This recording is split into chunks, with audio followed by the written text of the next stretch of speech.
महान मानवतावादी भारत रत्न संविधान शिल्पी डॉक्टर भीमराव अंबेडकर ಅವರ 134ನೇ ಜಯಂತ್ಯೋತ್ಸವದ ಸಮಸ್ತ ನಾಡಿನ ಜನತೆಗೆ ಹುನಗುಂದ ಹಾಗೂ ಇಳಕಲ್ ತಾಲೂಕಿನ ಸಮಸ್ತ ಜನತೆಗೆ ನಾನು ಶುಭಾಶಯಗಳನ್ನು ಕೋರುತ್ತೇನೆ.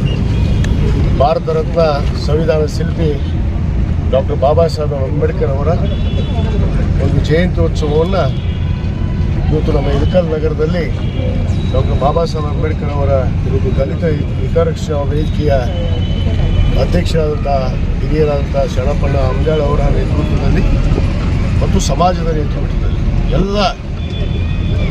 ಎಲ್ಲರ ನೇತೃತ್ವದಲ್ಲಿ ಇವತ್ತು ಜಯಂತ್ಯೋತ್ಸವದ ಒಂದು ಮೆರವಣಿಗೆಯನ್ನು ಬೈಕ್ ರ್ಯಾಲಿಗಳನ್ನು ಮಾಡೋದ್ರ ಮುಖಾಂತರ ಇವತ್ತು ನಾಡಿನಲ್ಲಿ ಇದು ಒಂದು ಸಂಭ್ರಮದ ಒಂದು ಹಬ್ಬದ ದಿನ.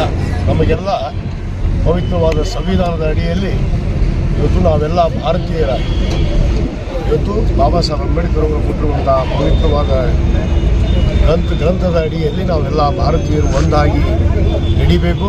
ನಾವೆಲ್ಲ ಎಂದೆಂದೂ ಒಂದಾಗಿ ಮುಂದೆ ಕೂಡ ನಡೀತೀವಿ ಅನ್ನೋ ಒಂದು ಮಾತನ್ನು ಈ ಸಂದರ್ಭದಲ್ಲಿ ಹೇಳಿ ಇವತ್ತು ಎಲ್ಲರಿಗೂ ಕೂಡ ಮತ್ತೊಮ್ಮೆ ಡಾಕ್ಟರ್ ಬಾಬಾ ಸಾಹೇಬ್ ಅಂಬೇಡ್ಕರ್ ಅವರ ಒಂದು ಜಯಂತ್ಯೋತ್ಸವದ ಶುಭಾಶಯಗಳನ್ನು ನಾನು ಕೋರ್ತೇನೆ.